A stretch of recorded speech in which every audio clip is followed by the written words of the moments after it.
Hai, hello, salam sejahtera Malaysia. Selamat datang ke channel Fels Lifestyle. Terima kasih kerana terus setia dan terus bersama di dalam channel ini. Ini adalah satu berita yang sangat panas.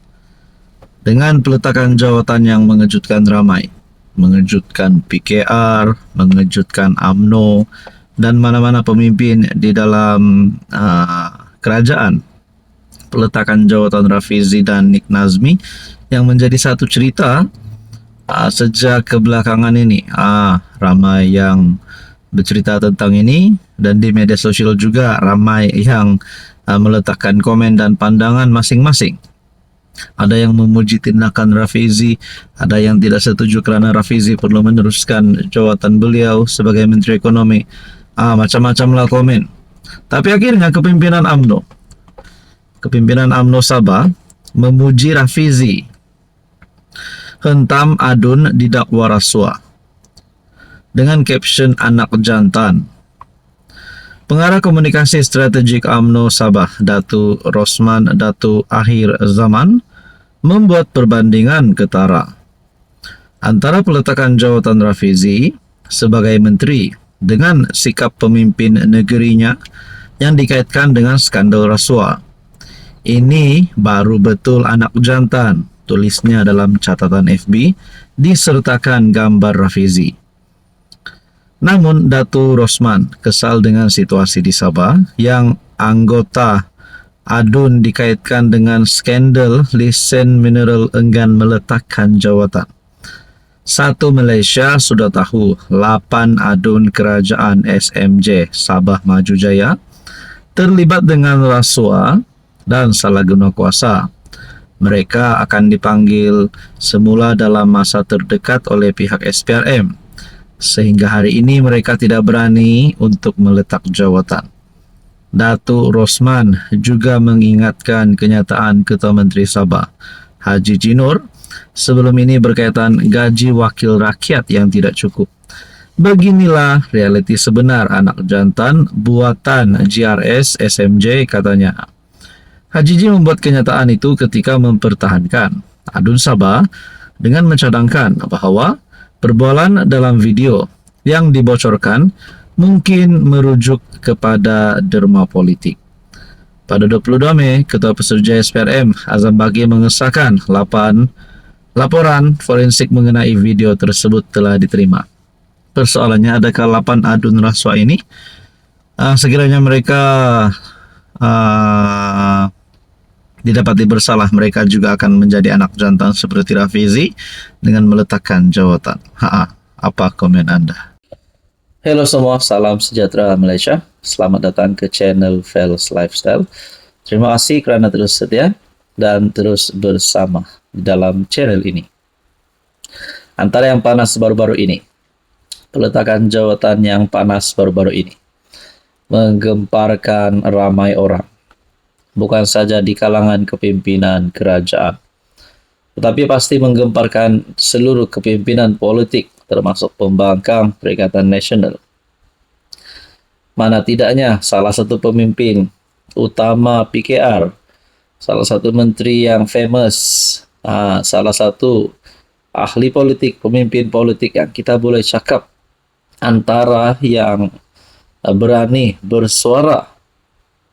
Akhirnya Rafizi Ramli, peletakan jawatan beliau yang menggemparkan ramai telah menimbulkan tanda tanya. Yang pertama adalah berkaitan dengan rombakan kabinet.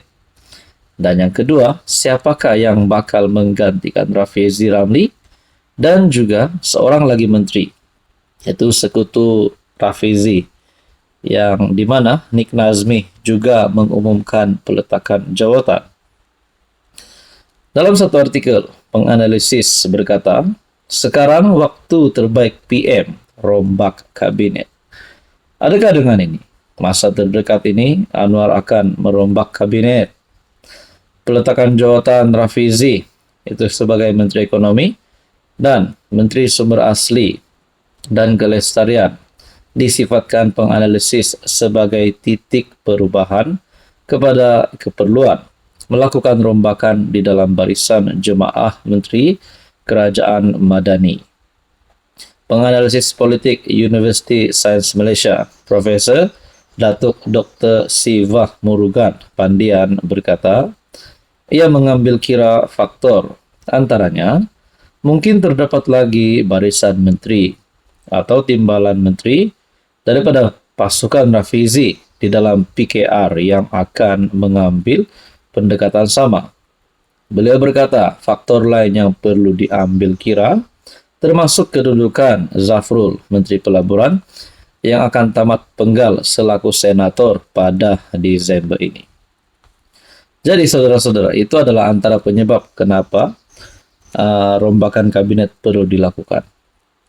Nah, berkaitan dengan spekulasi kabinet baru Anwar yang semakin panas.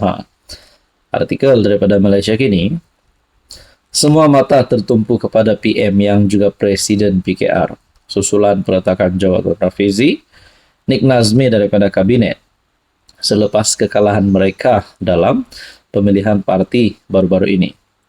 Kesan politik kepada pemilihan PKR pada Sabtu lalu mencetuskan spekulasi mengenai siapa lagi yang mungkin akan mengundurkan diri dan siapa yang bakal mengisi kekosongan. Walaupun Nurul Izzah menang jawatan timbalan Presiden PKR, namun dia menjelaskan tidak berminat menyertai kabinet. Bagi 4 naib Presiden PKR, terdapat banyak spekulasi sama ada Ramanan yang kini merupakan timbalan Menteri Pembangunan, Usahawan dan Koperasi akan naik pangkat ke jawatan menteri. Jadi saudara-saudara yang saya amat hormati, Anda rasa siapa yang akan jadi yang menggantikan kedudukan posisi Menteri Ekonomi dan juga posisi Nik Nazmi dalam Jemaah Menteri? Adakah selepas Rafizi dan Nik Nazmi letak jawatan menteri,